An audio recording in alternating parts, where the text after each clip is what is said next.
à l'Isle-Adam, ça fait 6 ans que j'ai installé mon atelier ici. C'est un atelier qui est aussi ouvert au public et donc je peux faire découvrir à tout le monde la façon de travailler le verre, j'explique les techniques et je fais les démonstrations. Je savais que je voulais un métier manuel, créatif, je voulais voilà, m'éclater aussi dans mon métier. En même temps, j'étais baigné un petit peu dans ce milieu, dans le sens où mes parents sont céramistes, donc les arts du feu, je connais. Et après, peut-être par esprit de contradiction, j'ai cherché à faire du verre et non pas de la céramique. Au niveau de la technique, moi je travaille le verre, donc j'ai toujours du verre transparent dans mon four de fusion, qui est à 1200 degrés en permanence, 24 heures sur 24, que je vais teinter au fur et à mesure à l'aide de verre qui est teinté dans la masse. À partir de ce verre, je vais pouvoir disposer mes décors, poser, travailler mon verre dans différents sens. J'ai d'autres fours qui vont me permettre de réchauffer ces couleurs, de les préparer. Je vais d'abord créer un noyau central, je vais attendre qu'il refroidisse et ensuite je vais aller rechercher à nouveau de la matière dans mon four. Cette matière qui est à 1200 degrés va réchauffer mon noyau et à partir de ce moment-là, je vais pouvoir donc le façonner, l'allonger, le souffler, le trancher, afin d'obtenir donc que ce soit la forme de mon vase, la forme de mon verre ou de petits flacons à parfum.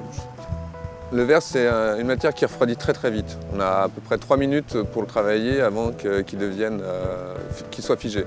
À chaque fois qu'on commence une pièce, il faut savoir exactement où on va, exactement ce qu'on fait. On n'a pas le droit à l'erreur, on n'a pas le temps de réfléchir. Donc chaque fois que je commence un décor, je sais exactement ce que je vais faire et comment. C'est toujours une recherche d'esthétisme. J'ai toujours envie, quand je crée une pièce, il faut qu'elle me plaise. Avant tout, il faut que je la trouve belle. Donc ma démarche principalement, c'est ça, c'est de me faire plaisir, que ce soit au point de vue technique, dans la réalisation, comme aussi dans le résultat. Il faut que je trouve ça beau. Dans mon parcours professionnel, j'ai toujours travaillé avec le public. C'est un métier, c'est vrai, qui est déjà très démonstratif, c'est le travail du feu, c'est un côté un peu hypnotisant, les gens adorent.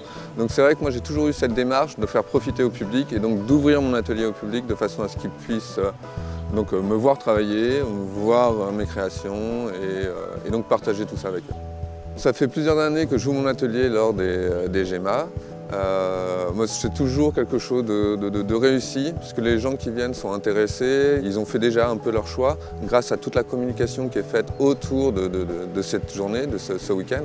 Dans notre métier, c'est vrai qu'on est très accaparé par le côté technique, par la maintenance de l'atelier, par tout ça, même le côté créatif, des fois c'est très prenant.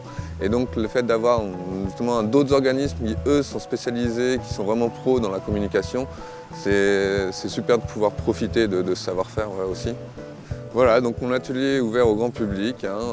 N'hésitez pas à passer me voir. Je vous expliquerai mon travail avec grand plaisir. Vous pouvez m'appeler, j'ai un site internet.